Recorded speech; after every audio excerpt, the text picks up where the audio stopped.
Betsy? Now we have more on your feed at 5. Around 300 protesters calling for racial justice demonstrated peacefully today in Chagrin Falls. It was the second demonstration to take place in that suburban village this week.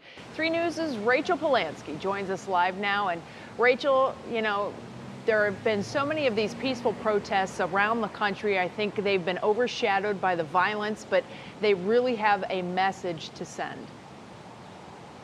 That's right, Betsy. Earlier today, the demonstrators gathered over at Chagrin Falls High School, which is just right up the road here. And then they marched about a half mile down the street here to Riverside Park. And the young and old alike, they chanted loudly and proudly.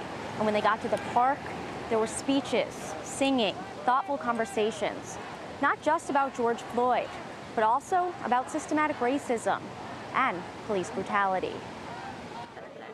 I really wanted to share my voice and spread my message because there have been times before where I didn't feel empowered enough to come out and fight myself and protest. And it's kind of sad that it's taken everybody this long to really see how bad things are and how hurt everybody is.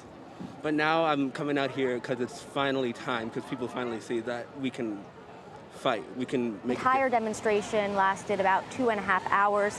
And even though it stayed peaceful, I do want to mention, you could probably see behind me here that there is some plywood in the window of businesses. A lot of businesses up and down North Main Street have put plywood in their windows, Betsy, just in case things got violent.